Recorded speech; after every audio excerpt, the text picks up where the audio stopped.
It is high, it is far. It is Friday Night Hang with Frankie live. Yeah, let's have a little drink. Let's have a little smoke.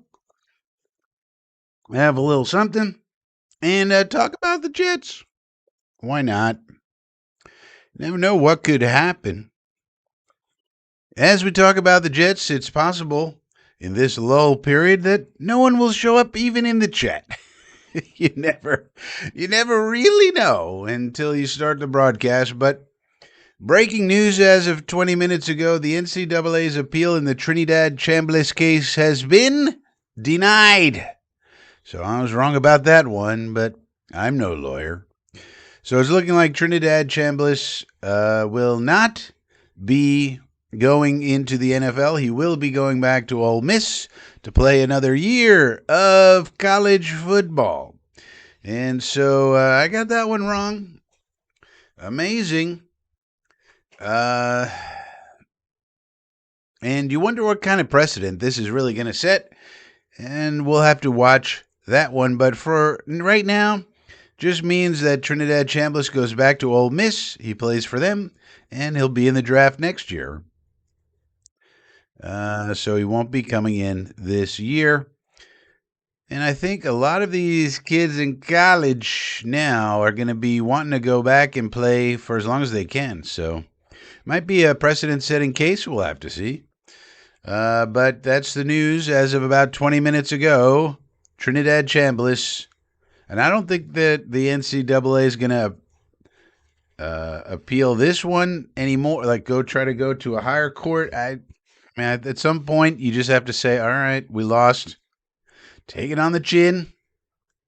Kind of weird to me, but then again, that's why I'm not a lawyer. I don't know what's going on with the law. Phil Adams is here. He says, evening, Frankie. Well, it's a lot later in England than it is here on the East Coast of America. It's about 6 p.m. here. We might have a lighter crew than we normally do simply because in about an hour and 10 minutes, the St. John's Red Storm will be playing in the NCAA tournament, March Madness, and not a lot of Jet stuff going on. But a lot of people might be getting ready, getting a little liquored up, stuff like that, to watch the Johnnies take on Duke.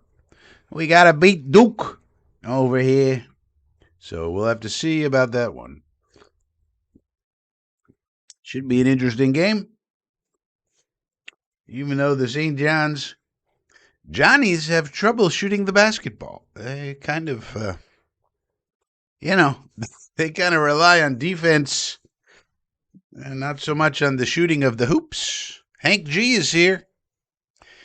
Alan Dodge is here. Alan Dodge is a member of the Inner Circle. You might want to be a member of the Inner Circle, and then you could hang out with the Dodester. He's a New Paltz legend, a New Paltz rugby legend. Would you want to hang out with a New Paltz rugby legend? Well, you can. If you would only join the Inner Circle, click the join button down below. $2 a month. Support Frankie. Hang out with Dodge. I mean, what could be better? $2 a month. Give me a break. Here's another member of the Inner Circle. His name is Chris Bradigan. OG chat legend Chris Bradigan. Anybody better than Chris Bradigan and Alan Dodge and Harry W. and a bunch of others? I don't think so. These people are the OGs of the Jet YouTube chat.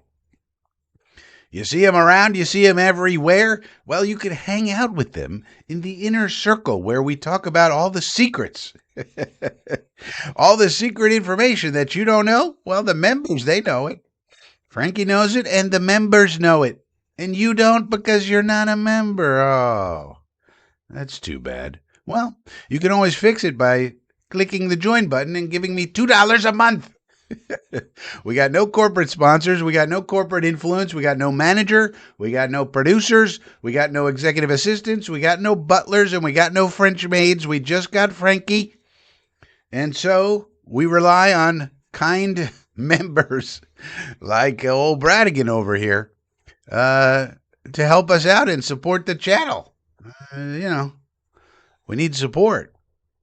Unlike some other people, we do not have producers. Some of these people come on and talk about their producers. My producer said this, and my producer did that. My producer. We don't have any producers. We just click the buttons and we go.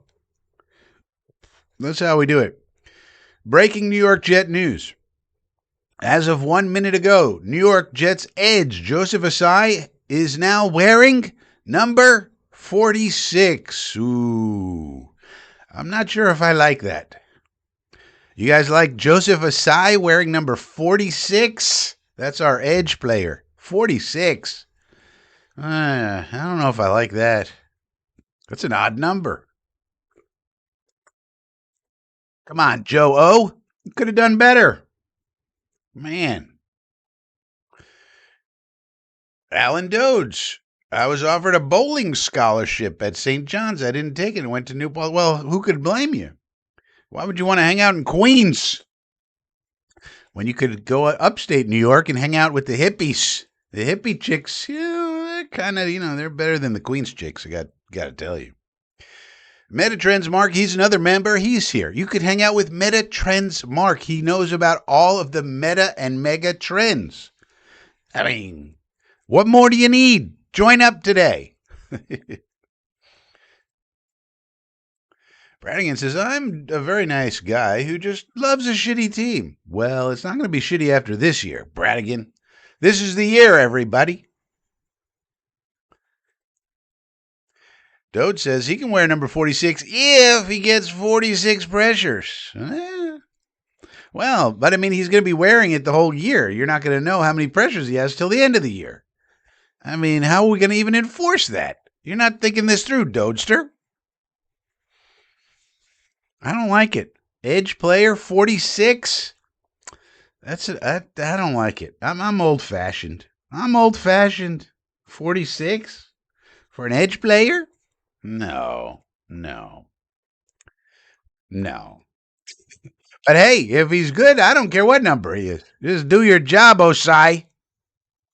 Even though your number picking acumen is a little shaky. Now, the latest news, big news in the world is, in case you missed this, Tiger Woods got into a car accident, another one. He's okay, apparently, but he has been detained because they gave him a breathalyzer. He blew 0, so he wasn't drunk, but the officers thought he was on some sort of drugs, apparently. Allegedly. And this is what's been coming out in the news. I'm just reiterating. And then they said, well, based on suspicion of that, we want you to take a urinalysis. And he said, no, I'm not taking a urinalysis. I don't even have to pee right now. Or I don't know if he said that. I'm just saying. And he refused to take the urinalysis. And because of that, they took him in on suspicion of DUI and a couple other things. But apparently no one was hurt, including Tiger. So that's the good news about it. Could have been worse. He flipped his car and nobody got hurt. So that's good. But it also probably means he was on something, Allegedly. So we'll have to see. But that's big breaking news. And then the other breaking news is that Trinidad Chambliss. It looks like the NCAA's appeal to the Mississippi Supreme Court in that case, which has been now denied, will probably be their last step, I would think. I don't think they're going to appeal it any higher. Pete Thamel is reporting that he'll be eligible to play for Ole Miss in 2026. So if Thamel is saying it, it's probably true. He's one of the big college reporters. See what anybody else is saying. Pete Nakos is reporting the same thing. He will start week 1 versus Louisville. So if Nakos and Thamel are saying this, then I guess there's no more appeals for the NCAA. Surprising to me, but then again, I am not a lawyer, and this is why. So Trinidad Chambliss's lawyer gets a win. That guy's a pill. So that has all been breaking within the past half an hour. Other than that, not much. Springs practices going on, pro days going on. The Jets are having their caravan of everybody going around to all the practices and private workouts and this and that, doing their due diligence and so forth and so on. And that's all good. So, yeah, that's where we are news-wise. Phil Adams says, in my youth, any number above 15 was mind-blowing. We never got to see anything higher than that in the UK. Well, it's probably because, you guys probably didn't have much imagination as far as number making. Mr. Bruno says, hey, make the number famous. I guess that's good. It's kind of unique, right? So if he plays really good, 46 will look fantastic on him. Well, I think old Tiger probably needs to hire a chauffeur at this point. You have more money than God, Mr. Tiger. Can't you hire a driver? Or just get one of those Tesla full, what is it called? Full self-driving, FSD they call it. Just let the car drive you around, Tiger. Like what are we getting all hopped up on drugs, apparently, allegedly, and then driving around for? That's pretty stupid. What are we doing that for? Just get a Tesla. You want to get hopped up on drugs? Let the Tesla drive you around. Or just hire a driver. You have more money than God. Christ's sakes. Get all hopped up on drugs. Drive around? It's stupid. Yeah, just hire a chauffeur. It's not that difficult. I mean, this is a man who has billions and billions of dollars. Mr. Bruno, what do you make of all this Ty Simpson buzz? Well, this is a long answer. We've been talking about it on the channel, Mr. Bruno. I don't know if you've been watching the videos. We have several videos about it. So I don't know if I want to go into all of this. How much do I want to go into this? There's a lot to this, and it's kind of hard to quickly explain it. We've made multiple videos. I don't know. So the reason it was hot this week is because of Dan Orlovsky.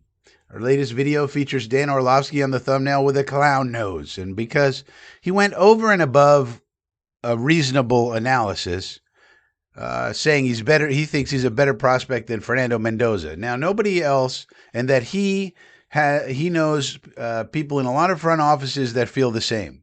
Meanwhile, Albert Breer, Daniel Jeremiah, Jordan Reed all came out and said, no, we haven't been able to find anybody to corroborate that, and they're colleagues of his, so that's pretty stinging rebuke because these people usually stick together. And so it led to a lot of people actually saying something that I've been saying for months and months if you watch this channel, which I would expect people to do. But then again, look at the views of the videos. It's not very good. People don't watch. But if you had been watching, you'd know that I have been talking about CAA and all the agencies for all different reasons and how they control the universe. CAA controls a lot of what goes on in this world because they represent media people, they represent ball players, they represent all sorts of folks, and what they want happens, basically. So the idea here is that CAA both represents Orlovsky and Simpson, and they have a media division and they have a football division, and wouldn't it be in the football division's interest to have one of their media people or multiple of them hyping up Ty Simpson to make him try to make him go sooner than he otherwise might, because if he goes to the first round, obviously he gets a much bigger contract. That's better for CAA, right? And a lot of people actually, to my surprise, on social media put those two together, and I was like, yeah, more people are coming around to something I've been saying for years, and nobody would pay attention. You gotta know the agents, I kept saying, in a lot of different contexts. So a lot of people started putting this together. And so much so that Orlovsky, I think, had to go back on McAfee, if I'm not mistaken, to say, no, CAA is not putting me up to this. Like, he had to actually address it, which I don't believe at all. Now, you could have whatever opinion you want on the player, but when you go and say there are many front offices who believe the same thing I'm telling you now, which was a pretty outlier opinion, and then people like Albert Breer and Daniel Jeremiah and Jordan Reed, very respected people, come out and say, no, we have not been able to find any front offices who feel that way. That's a pretty stinging rebuke, and it means something's probably up. And I've been calling out Orlovsky for a long time, since he went crazy on. I mean, the clearest example was last year with Arch Manning, how Orlovsky ran to the studio to tell you, don't worry about Arch Manning's bad game against Ohio State, because Ohio State is just really good, everybody. Look at this defense. And it's true, they had a great defense. But he just had to run to the studio and tell you that. But then a couple weeks later, when Arch Manning had a terrible game against UTEP, where was Orlovsky? UTEP. How many people UTEP going to get drafted? I don't know. Probably like 0. So these people are frauds. They're fakes. They're phonies. They're puppets. They're controlled by controllers, the puppet masters, the agencies. This is something I've known for a long time. It's very disconcerting. But it was good. It's good that people are starting to put this together. Because I can't tell you how lonesome it feels to know how the universe works, to explain it to people, and then no one watches the videos, and even if they do, they don't care. So I'm happy to see lots and lots of people finally coming to the same conclusions that I have, which is that a lot of opinions are bought and paid for. And then knowing that, you got to know who to listen to. Who do you listen to? If Orlovsky is bought and paid for, well, guess who else CAA represents? Mina Kimes and Mike Greenberg and Adam Schefter and all these people. A lot of people. Mike Tannenbaum. So, you got to know. Now, just because they're represented by CAA doesn't mean they're necessarily having all their opinions, puppet mastered. But in this case, they probably saw an opportunity. Hey, if we could push this guy up the draft board, why not? It's more money for everybody. And maybe Orlovsky really felt that way, or close to it, close enough to where he felt comfortable saying it. And maybe it really does feel that way. I don't know. But when people come out and say, well, the part about the front office is where he said lots of front offices feel the same way that he does. And then 3 separate, very respectable people come out and say, no, we've checked. We can't find anybody in any front office that feels the same way that Dano does. Well, that's pretty damning for Dano. So that part of it, I think he just basically went overboard. He could have just said, hey, I feel really good about Ty Simpson as a prospect. I love him. But he just went so far overboard that a lot of people were calling him out on it. But it's also a product of the media environment in which we live, which I have also been trying to explain to people for a long time now. But with all this media, they all need content, and it's a very lully time, even for an ESPN. This is a rough time for ESPN. What are they going to talk about? I mean, the NFL is basically a dead period right now, one of the few dead periods during the year that the NFL actually has. And so, let's stir up some controversy one way or another. And so it's tricky. That's why you need good filters, and why, really, you should subscribe to this channel, because I give it to you straight. Ain't nobody going to buy me off. And that's what we do here at FSPN. Well, I went on a long tangent there. Sorry about that, Mr. Bruno. Jefe is here, La Ocho, I guess you would say. Chambliss, well, I think this is his last year now. This year, he's got one more year, Ocho. And so this is it. I mean, he's coming out next year. He doesn't have any more eligibility after this year. He can only get one.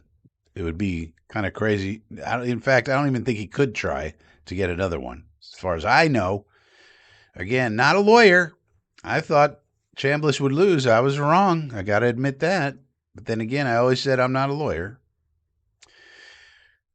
But next year is it. He's got one more, and then he'll come out. You know, look, Ole Miss is going to give him a lot of money. That's for sure. 5 mil, I think it is. But that's just in rev share. I'm sure he also is going to have tons of NIL money, which is unlimited, uncapped. And so he's probably making 7-8 mil to play this year for Ole Miss. That's hard to turn that down. Hard to turn that down.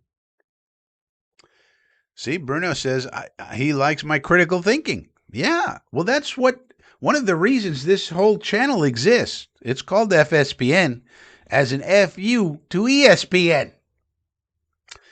Because they are full of bullshit. Almost everybody on ESPN, all those panels when they have people sitting around a table, okay, they're all going to be pretty much represented by CAA. You ever wonder why Mina Kimes is on every damn show? You turn around, she's on your toaster. Yeah? It's like, why is Mina Kimes on my toaster? Oh, CAA negotiated with all the toaster companies to make her appear there. What the fuck? So she's there because... not because she's great. She's there because CAA represents her, and CAA picked her to one of their prize clients for whatever the reason.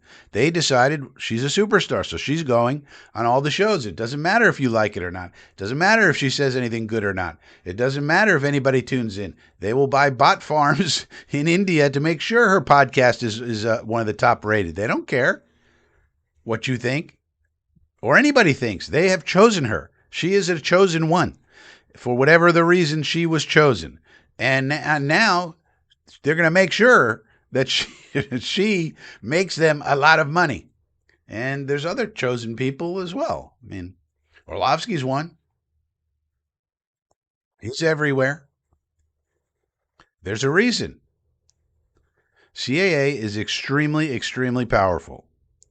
I don't know if you people understand how agencies work, but I have experience with this sort of thing with the William Morris Agency. If you ever heard of them, well, they're now called William Morris Endeavor, and they actually own the UFC and Dana White's company, and there's a bunch of interrelated companies there.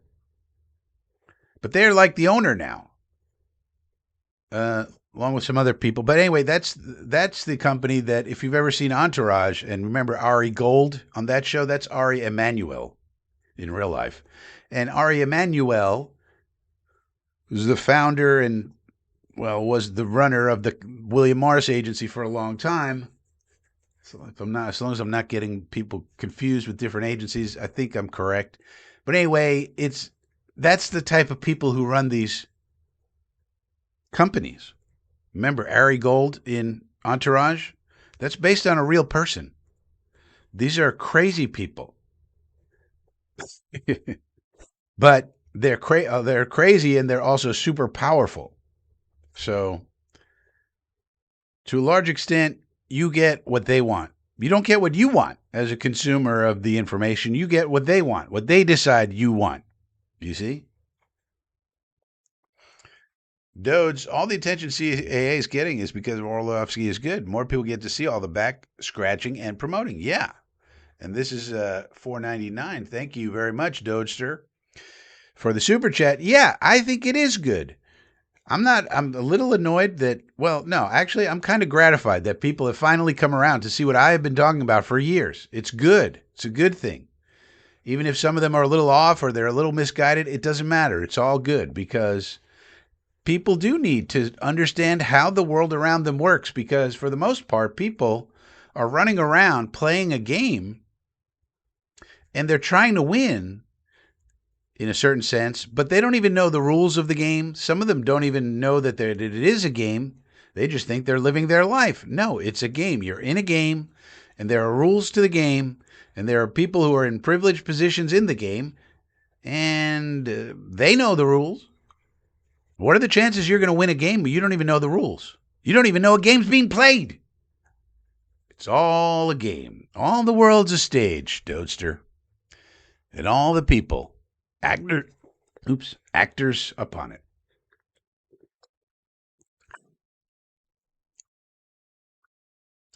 Amjet. What quarterback with less than 20 starts was successful NFL quarterback? I think zero. Incorrect. Did I bookmark this? Somebody put out the list. I forgot to bookmark it. I thought this would come up. Shoot. So, first of all, Mac Jones. Second of all, Aaron Rodgers. Third of all, Cam Newton. Now, those guys went to JUCO, so are you going to count JUCO or not? So, Mac Jones, you could say, well, wait a minute. Mac Jones wasn't successful, but he was a Pro Bowler his first year. Is that successful? And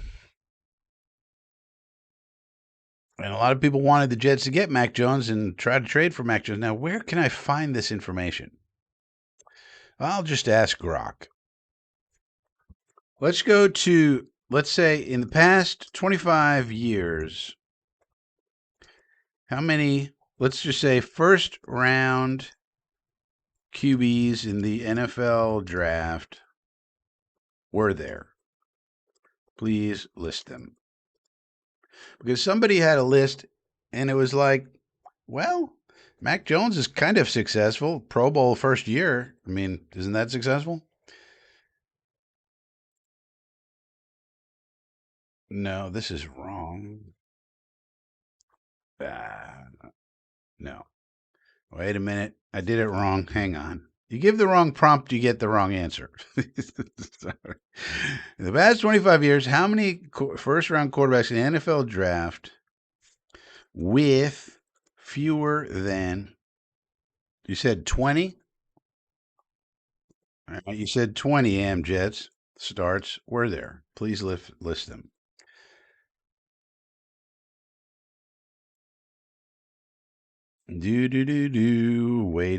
Waiting, browsing.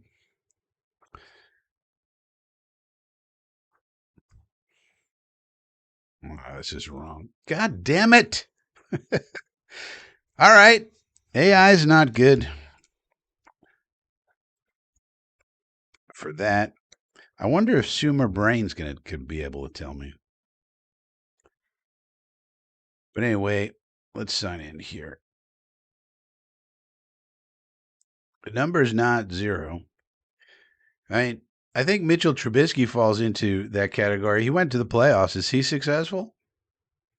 In the past 20 years, which QBs drafted in the first round, the NFL draft, had fewer than 20 college starts? Please list them. Let's see if Sumer Brain can do it. But it's not a lot of them. And certainly that's the thing that people are going to latch onto, especially Jet fans who are particularly negative at this moment and pretty much at all moments.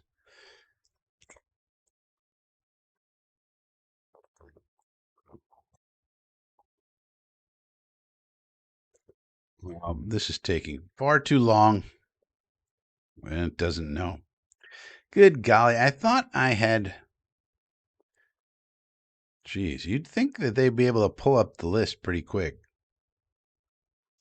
What if we just did a good old Google search?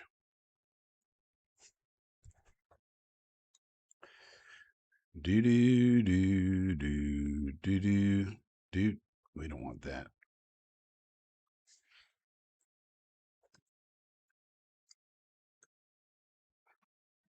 One with and 20 college. One of them was Dwayne Haskins.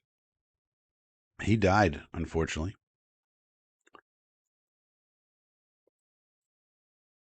Oh, yeah, here it is. Dane Brugler put it out.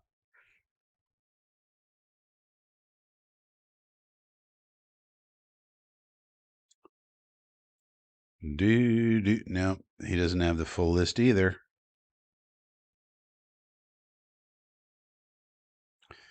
You would think that.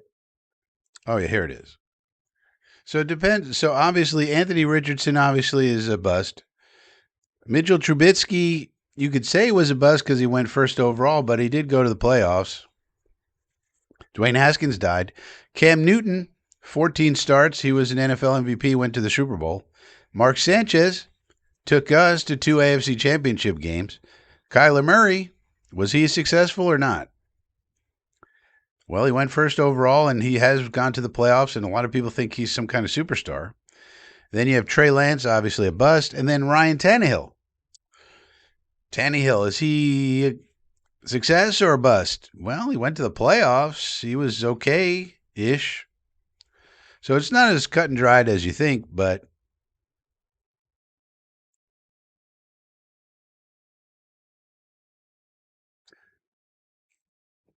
yeah, that a lot of people are going to say that's why I shouldn't take him.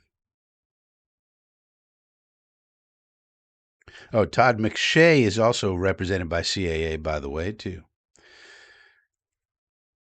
So there you go. There you go. JoJo's here. Bruno, why are people? I explained that. It's because they're CAA clients.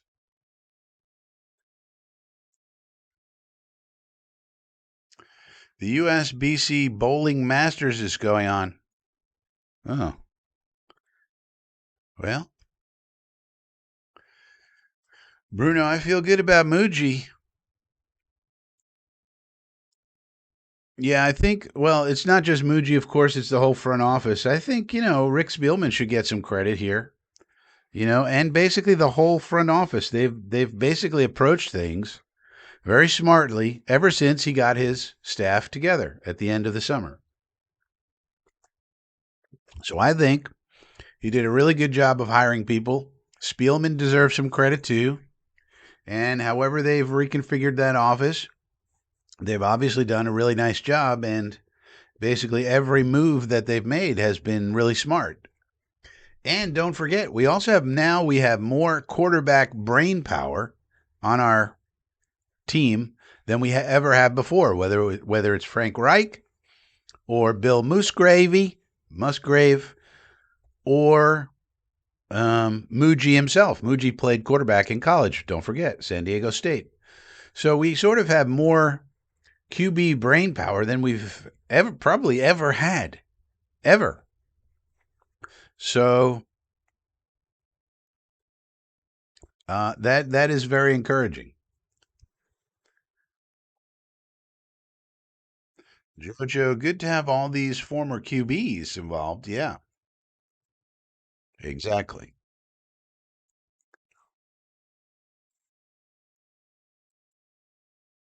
Yeah, but the problem is Chambliss is going to get 7-8 million more dollars. He probably got word from the competition, not the competition committee, the group that tells the prospects where they're likely to go. He probably got word that he's not a second round pick. He probably graded out the fourth, fifth round or something. He's like, well, I'll go back to school, make 8 mil, come back next year, try again. Jefe Muchacha got brought on stage to play guitar and sing at MSG. After a guy came up to me and said he was an agent at William Morris and gave me his number. Didn't really follow up. Oops. Well, yeah, I mean William Morris, they're a big agency. I mean, I had a hip pocket deal with them for voiceovers. So for those who don't know, I'm a professional voiceover guy. But I'm totally independent. But in those days, I had a hip pocket deal with them. And what that means is that you get called into their office and you can basically audition for these little things that they get, commercials and so forth. And if you book a job, then they'll represent you. It's no skin off their nose or whatever that phrase is. And And I have to tell you, going to their offices was really weird. I mean, this guy might have been hitting on you, boss girl. Who knows what he was doing? You know, there's a lot of creepers out there. Muchacha ocho. Uh, but but he might have been for real. I don't know. Who knows? But yeah, their office was. It's a whole story. I don't want to get into it. Shichetti's here. Shichetti's busy with his perro. Yeah, perroito.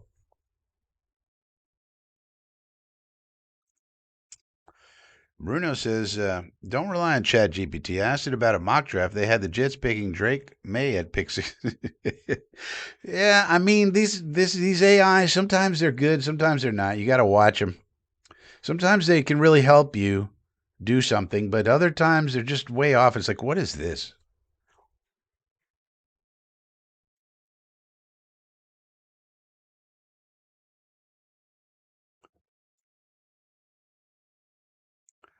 Skipilos here. Reese then Sadiq. Okay. Does Zach Wilson count? No, because Zach Wilson had tons of not tons, but he had way more starts than that. So he cleared the bar and he stunk.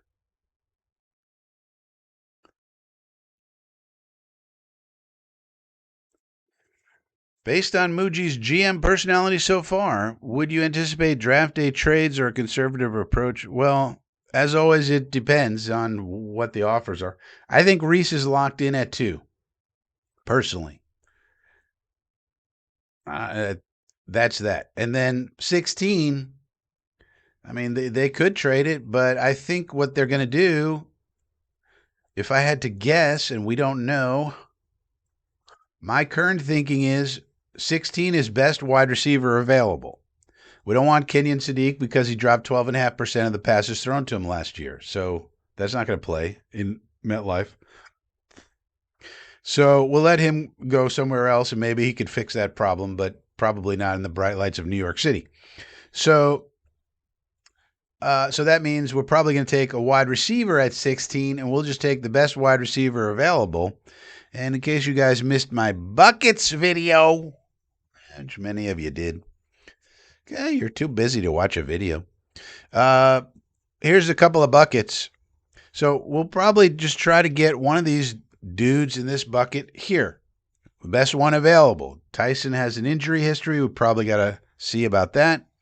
But we really want one of these dudes at 16 here. Lemon Concepcion, Tyson Tate, Boston Cooper. Okay, so that's probably pick 16. One of those guys, whoever they have ranked the highest, and who's ever there, they take him. And then that's where it gets interesting, because at 33, if Simpson's there, they might like him as a second-round pick. They clearly like him. It's just a matter of how much they like him. And so if he's at 33 and he's sitting there, they could trade that pick. Depends on, I mean, if nobody wants to trade, you can't make a trade, right? So it all depends. They're going to have their values and they're going to have their strategy. And if an offer comes in that's worth it to them, they're going to know because they're going to have it all sorted out and organized. They're going to have their vertical board. They're going to have their horizontal board. They're going to have everything sorted out.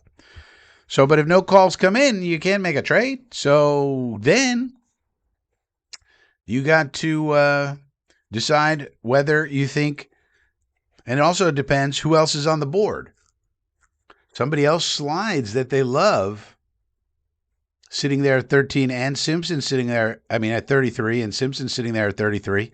Maybe they take a chance and they take the other guy and hope that Simpson slides all the way to 44. And if not, then all right. So it all really depends. As of right now, I'm thinking it's Reese, best wide receiver, and then it gets interesting. Because there's just too big of a hole on the roster right now to let pick 16 go by and not get one of the guys in bucket 1. Lemon Concepcion, Tyson Tate, Boston Cooper. We got to come away with one of those. Now, if a trade back opportunity comes up and you can still get one of the ones you want, and somebody wants to, you just got to go back a couple, and you can pick up extra stuff. Yeah, of course. But it all depends on. But if there's a run on the wide receivers, like you said last time, ocho, and there's only one in the bucket still there, they're taking them because they got to have one of those guys. Got to, got to, got to. Got to, got to, got to. We have to have one of those, in my opinion. And I think they're going to think the same way simply because they haven't done anything at wide receiver. I mean, what Muji and crew have made all these great, smart moves, but there's a gaping hole at wide receiver. Why? That's what you're left thinking. And it's either because he knows he has a trade for somebody like BTJ or somebody else in his back pocket that he's waiting, that he or the other team's waiting for something to happen. I don't know what. Maybe wait till we get back from the pro day circuit. I don't know. So maybe that's going on. Maybe in a couple of weeks we find out we make a trade for BTJ, and now the hole at wide receiver is not so big, and now your strategy can change a bit. But as of right now, if this is the roster we have going into the draft, then you have to use you don't have to, but I mean, it would seem very logical to me to get one of these players at 16. Lemon, Concepcion, Tyson Tate, Boston Cooper. So then if that's the case, because then you really have almost everything you need, and then you can you're really not pigeonholed anywhere. 33 depends who's there. Depends if there's a trade. Somebody wants to get hot and heavy for a trade for some guy they want at 33. Want to give us a third-round pick? Hey. And a second-round trade back? Hey. Want to give us a 2 and a 3 for 33 because you're hot for somebody? Well, as long as we got the wide receiver in round 1, well, all right. So the answer always really is it depends. But as of right now, based on the roster construction they've done, and this is where I'm pretty good. I know what the roster is and what it needs. And once I see how they've been moving, which is what was frustrating me last year, I didn't understand what the hell they were doing last year. And it made no sense, and it turned out badly, if you remember. And it pissed me off because there were so many other moves they could have made, which I explained ad nauseum, with the same amount of money. And they didn't do those things. They did other things and wound up very bad. But now, ever since the summertime ended and Mooj got his staff in place, everything else has been smart and very, very logical. So to have this big wide receiver hole on the roster doesn't make a lot of sense unless he knows he has a trade in his back pocket, or he just loves this wide receiver class, and maybe he thinks, man, 16 and 33 are going to be, wide receivers or something. He just loves these guys. So could be something like that. But so far, he's shown nothing but smart moves. Got a super chat here from Joe the Jet G. Thank you for the super chat, my man. If we like it or not, the Jets are going to take a quarterback on day 1 or day 2. Well, we don't know. I would say we don't know. I don't know. I mean, it could be that they want, for example, Joe, it could be that they want Simpson or Aller at 44. Maybe that's what their value on them is. We're not taking them until 44. Well, that would be a day 2 pick, so that would fit into your theory, right? But what happens if they're gone at 44? They gone. I don't think Mooj is going to reach because there's no real reason to reach. Geno is here. And I think Geno is going to be good, actually. Now, I could be wrong, but I think Geno's actually going to be good. And I actually think he's going to be so good that the Jets are going to extend his contract. And that way, you're not desperate either way. You don't have to reach. Let's say they had, they would like Simpson or Aller at 44, let's say. That's the plan. But they're also like, all right, if they're there, great, we'll take one of them. If not, we'll just take, something else we need, no problem, and we'll try to go for Cole Payton in round 4. And if he's there, that's great because he's developmental anyway. We'll sit him behind Geno for a couple of years, see where he's at, and go that way. And okay, but if he's gone there, then so what? It doesn't matter. We'll pick. Maybe we take Carson Beck or Cade Klubnik or one of these bums and let them there squarely in QB2 or QB3 territory. We roll with Geno, and that's it. And then we see how the season plays out, and then we attack next year. But it's hard to pigeonhole, Joe, when you don't know.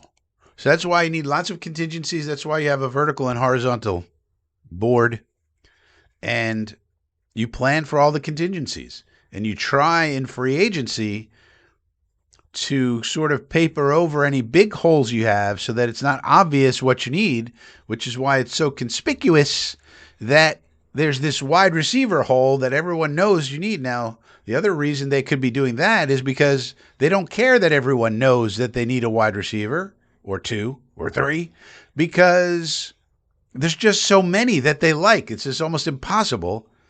Like, it could happen, but what are the odds that Lemon, Concepcion, Tyson, Tate, Boston, and Cooper are all gone by 16? The odds have to be almost 0, especially because it's really from pick 3 to pick 15, right? And those are 6 dudes. So you're telling me 6 dudes are going to go in 12 picks at the same position? No. I mean, just our luck, it happens, right? but but if that happens, even if that happens, like we were talking about with the conjecture with Ocho, right? Ocho was like, what if all the wide receivers are gone? Well, that means somebody's slipping. No problem. And in round 2, we just go grab the next guy from the second bucket. Brazel, Branch, Surratt, Bell, Lane, Williams, Bell. One of them got to be there. Somebody got to be there. So it could be the plan day 1 or day 2, but you got to have contingencies. And everything's based on value. And everything that Mooj and company has done is been smart since the end of the summer time. So I don't think they're going to reach. They'll have their values, and if they're there, they're there. And if they're not, they're not. Then we just go to the next thing. It's all good, man. It's the beauty of having all these picks.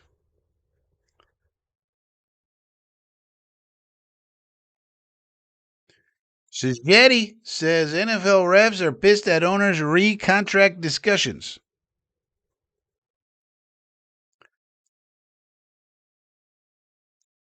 Yeah, well, it doesn't really matter what people say. It matters what they do.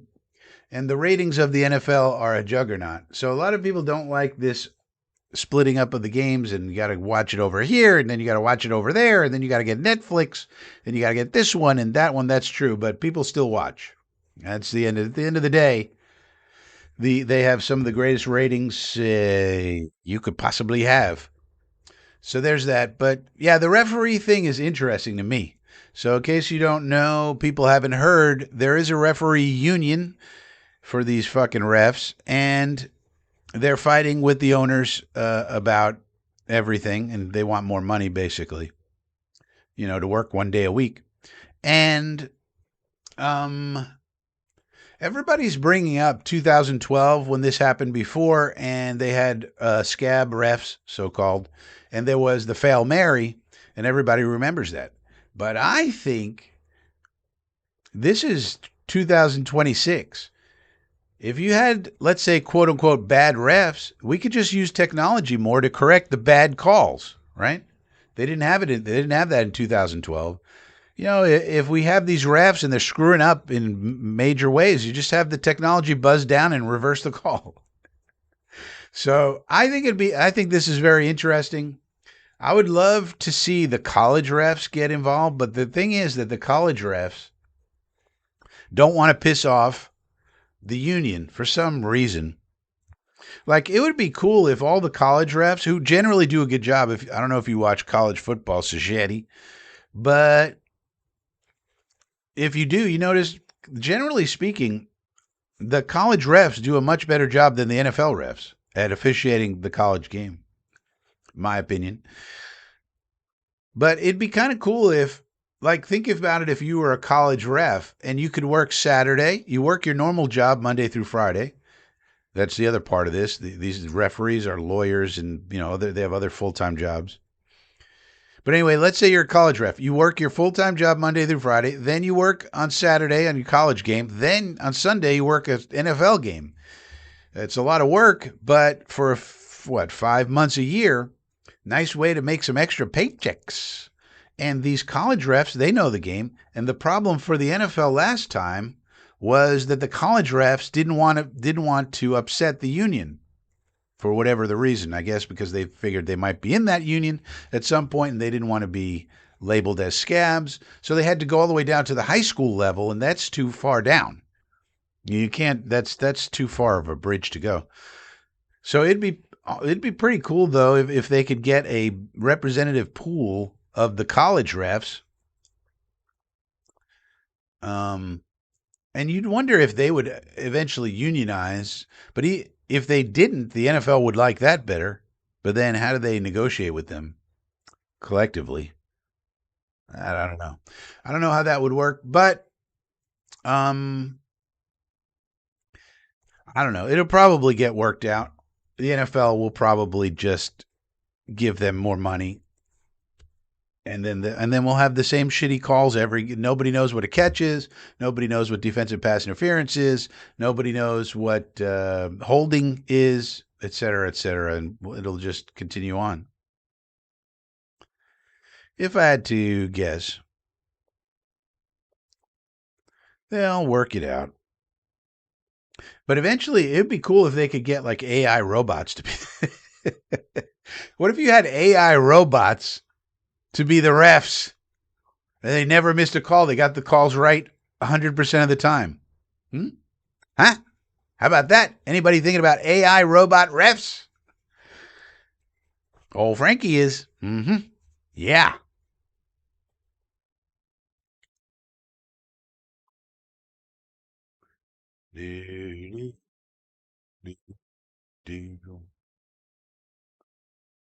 Phil thinks Reese and Cooper is an A first day. Well, I would say anybody in that first bucket. Guy I probably want the most, probably be Lemon. I would say I would prefer Lemon, Concepcion. Tyson I don't like because of the injury history, but then Tate, but Tate's going to be gone. Boston and Cooper, I put them in the same. I like them both equally. Actually, that's what I said before, Phil. Any one of these guys. Getting fixated on one player is what fans do too much. And then that's how they get disappointed. That whole bucket, think like a club. The club thinks in buckets. Anybody in this bucket, and to me, I take Tyson out because of the injury history and because of where we play. But any one of the other five, I'm good with. I don't have any preference. Lemon, Concepcion, Tate, Boston, Cooper. To me, once you're in the bucket, that's the whole point of a bucket, Phil. Once you're in the bucket, you don't care which one you get. You may have them ranked in order, but as long as you get one of them, you're happy. That's how it works, Phil.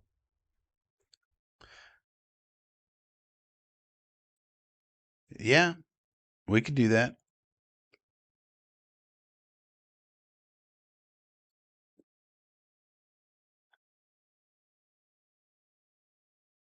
I like the hold on cue pick till 44. Yeah, it's risky, right? Because somebody might go ahead and grab them. But as long as you're okay if they're gone, then you got a good backup plan.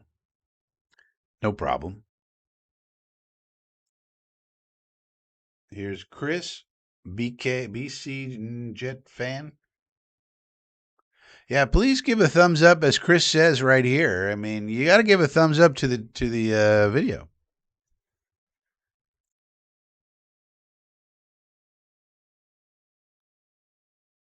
Oscar says, with the billions the NFL owners make, why not just pay the refs to be full time? Well, they don't want to be full time. That's the problem. So it's not the owners don't want to pay. It's that these guys don't want to be full time. What they want is to be lawyers making millions of dollars in their law firm and then work 1 day a week, pretty much, and make whatever they make as refs, $100,000, $200,000 a year. So they want both. They don't want to give up their jobs. Now, some probably do, but for the most part, the vast majority don't want to be full-time refs. And plus, what are they going to be doing in the off season? There's only so much they can study. There's only so many clinics you can attend, right? So they need something to do in the off season anyways. So that's the problem with that. I'm sure the NFL would love to. Well, and plus, there's the other angle of it too, which is if the referees were full-time employees of the NFL, do you think people would really think that the NFL wasn't pulling the strings of the referees on game day to get the outcomes they want? I mean, they're the employees of the NFL now in this world. I mean, there's already allegations, that we see with the Chiefs and all this to get the people with the highest ratings on television and the highest games and so forth and so on. So that's the other angle. I don't know if the NFL wants to do that for that reason. There's betting, there's all sorts of things now that there didn't used to be. Legalized gambling, that is.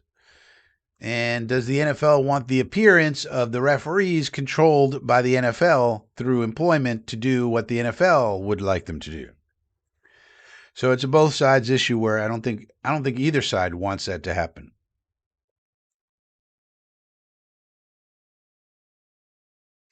Well, you would just program them to. Well, the thing is, actually, if they called it consistently, then guys would change behavior. Like, have you been watching the college basketball? I haven't watched college basketball in many years, but I watched a little bit of the tournament the other weekend because the Johnnies were on. I wanted to see what was going on with Patino and the Johnnies and all. And I noticed that the game of basketball, especially for college that I was watching, it's you can't even touch anybody. Like in my day, back in the Charles Oakley, Patrick Ewing days, it was a brutal, vicious, violent, a very physical game in the NBA style. But now it seems like they have taken any sort of physicality out of basketball. You cannot touch with your pinky finger anybody. And the players, for the most part, just know that, and therefore they don't touch you. They are hands off, and they know any kind of touching is going to get called a foul. So they don't do it. And it's a very non-physical game now. Well, if you called holding consistently, correctly, then I think the players would then adapt. Problem with it now is it's so inconsistently called that guys are like, well, I'll try it, This guy's going to get around me, might as well hold him, and maybe they won't call it, right? But if you called it consistently, then I think the guys would just block according to the rules for the most part, and maybe it would improve. I think part of the problem is the inconsistency. Guys don't know if they're going to be able to get away with something or not. So they try to get away with it sometimes. I'd love to be well, that's you. I'm talking about these people. You're probably not a lawyer.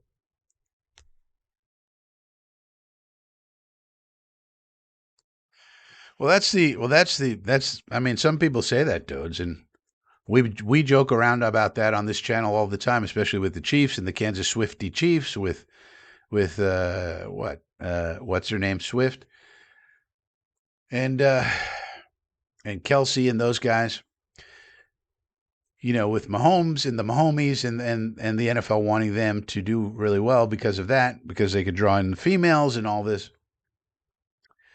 But yeah, I mean, that's how it is now. Imagine how much louder it would be if they were really employees. And everybody thought Goodell was pulling the strings of these employees, So But I think the full-time ref idea is a no-go because there's not long enough of a season. There's not enough games. Everybody brings up the MLB umps and the NBA referees and stuff, and there's way more games. There's 80 something games a year for each team. So multiply by how many teams there are. Obviously, it's a lot of games. That you're running around being a ref, and umpires, same thing, 162. That's a lot. Football is only 17 games, so there's just not enough of a season, really. I don't think, number one. Number two, they don't want to give up their full-time jobs, which they're highly paid for. They want to have supplemental income.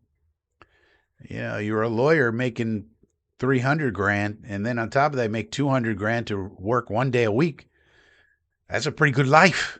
They don't want to give that up. And so that's the problem with that. And then on the NFL side, it's the whole gambling thing. So the whole why not make them a full-time, I don't think that's going to fly.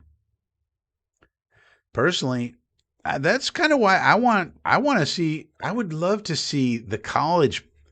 I mean, why is the game refereed so much better at the college level? Why is that? It just really seems to me, after starting to really focus in on Saturday football these last couple of years more, it seems to me that the college game runs a lot smoother for the most part. I mean, there's problems, occasionally, but runs a lot smoother. There's less egregious problems. And even in college, they have a lot stricter rules with things like the crown of the helmet and targeting. They have this targeting rule in a college where they will throw your ass out of the game, and then you got to miss like the next game, first half of the next game. So it's pretty serious. And even with that level of serious penalties, I think they do much better. Maybe that's just my perception. Maybe because I don't have an emotional attachment to any one team or so. So I'm not emotionally attached to any team. I'm just looking for good football, as I'm scouting the quarterbacks and whatever. But it seems to me that they ref better. I would love to see the college refs just say, "Screw that union. We're gonna step into this breach." Because think about it, for them, they could have a Monday through Friday job, then work on Saturday at the college, and then Sunday work the Sunday game. I mean, it's a busy time of year, but hey, that's a great way to make some extra bucks. So, but it doesn't seem like that's going to happen either. So, I don't know. Why can't we just turn off the penalties? Then everybody will be cheating, Bruno.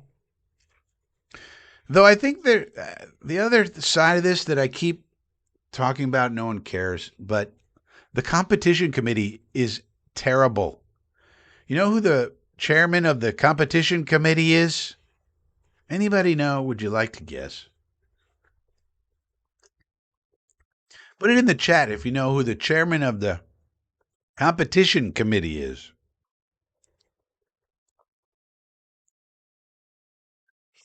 Put it in the chat. If you don't know, say, I don't know.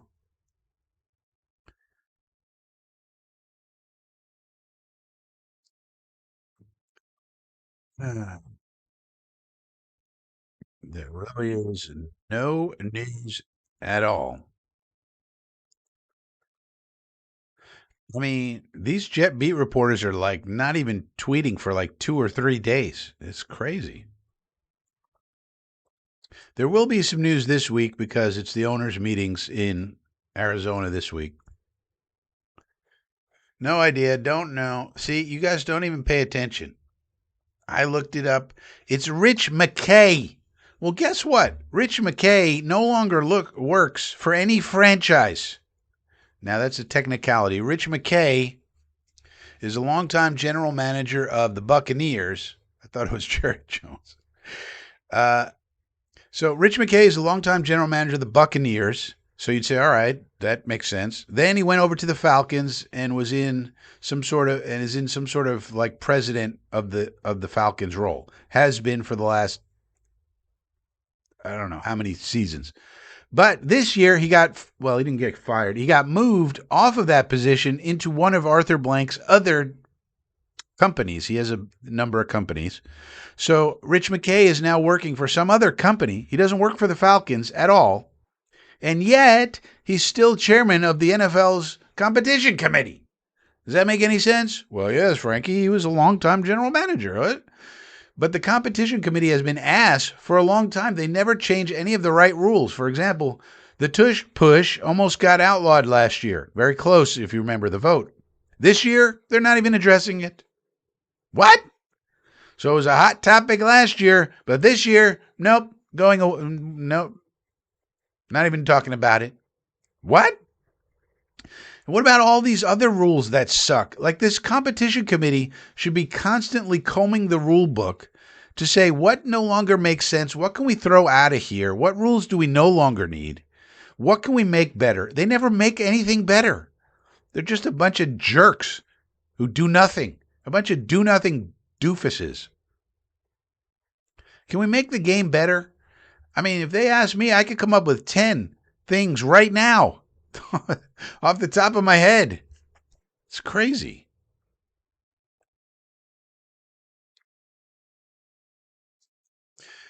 Well, no, you should not.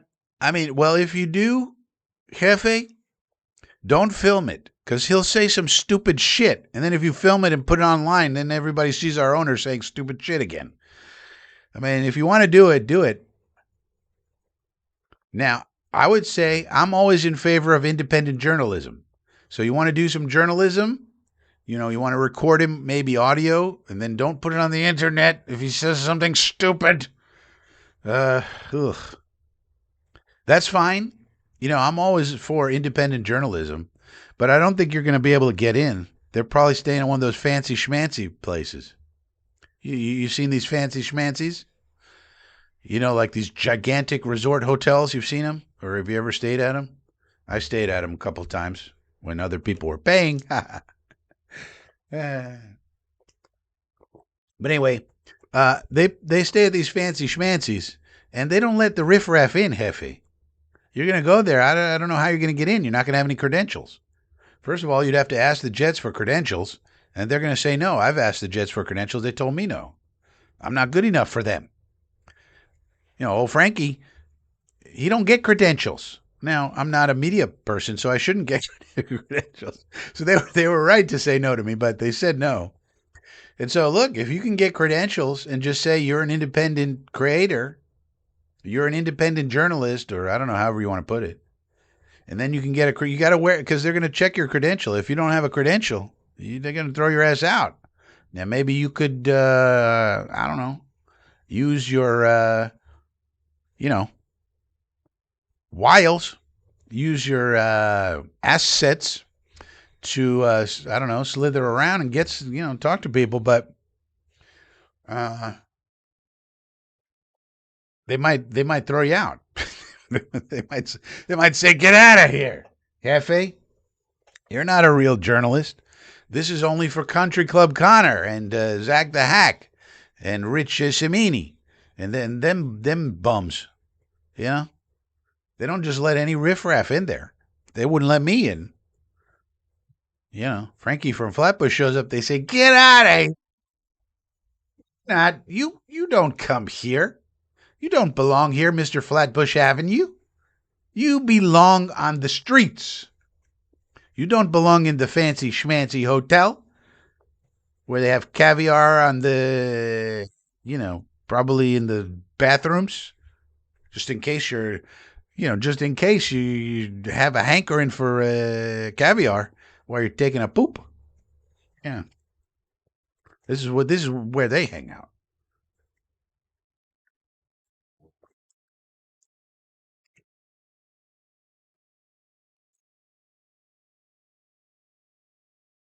Yeah. Now, if you want to try and go there, I mean, maybe you could do it. I don't know.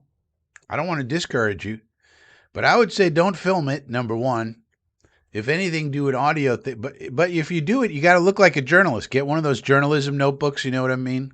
Get one of those little tape recorder things.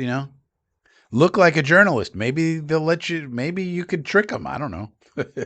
Maybe you're good at tricking people. I don't know. Maybe you could figure out a way to sneak your way in to the gaggle when there's a gaggle. If you look the part, I don't know.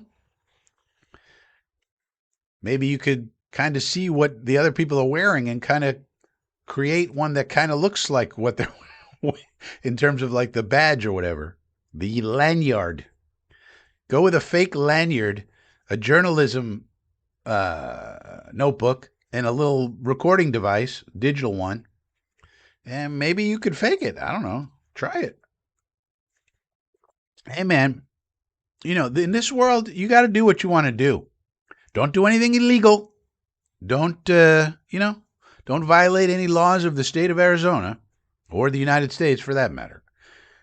But other than that, look, do what you want. Try it. Maybe you could do it. Maybe they throw your ass out and then you have a nice story to tell.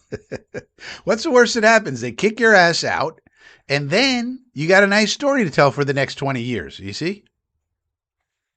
Try it. Just my advice, don't break any laws at all. And other than that, give it a shot. Why not? I mean, look at this guy. Jack Assman.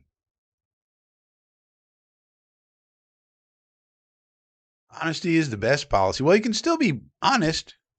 You don't have to say anything. You could just get in with the gaggle and just try to fit in. Be like, I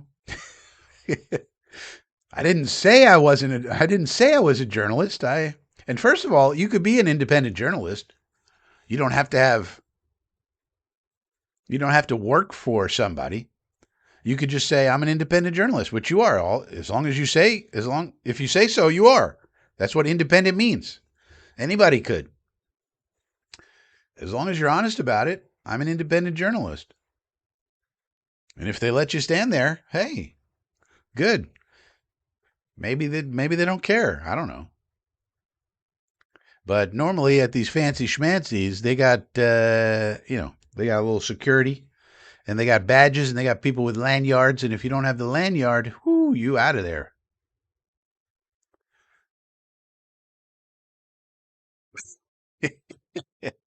Yeah.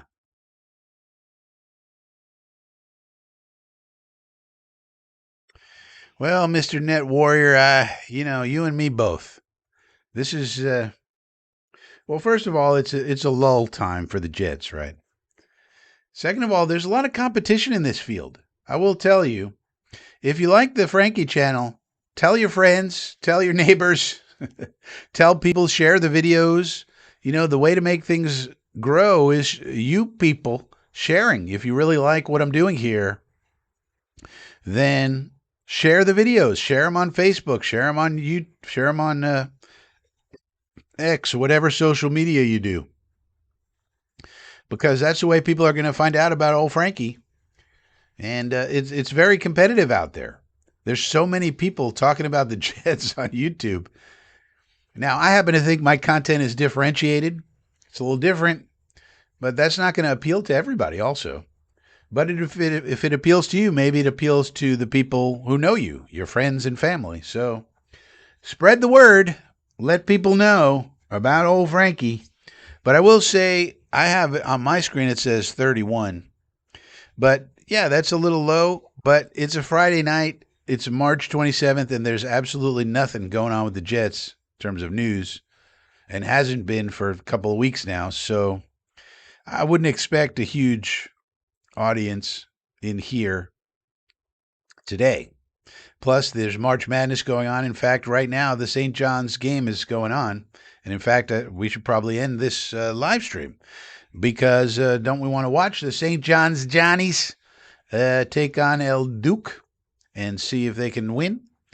So, yeah, tell everybody about it. If you like this content, let folks know. Share the videos on your social media. Let people know, hey, Frankie's worth watching. He does things a little bit differently than most out there. And you can always click thumbs up on the video. That really helps. If you're not subscribed, subscribe right away. Get everybody to subscribe. That's the best way for the free stuff to support the channel. Subscribe, get other people to subscribe. because that's what helps keep it free from corporate overlord influence.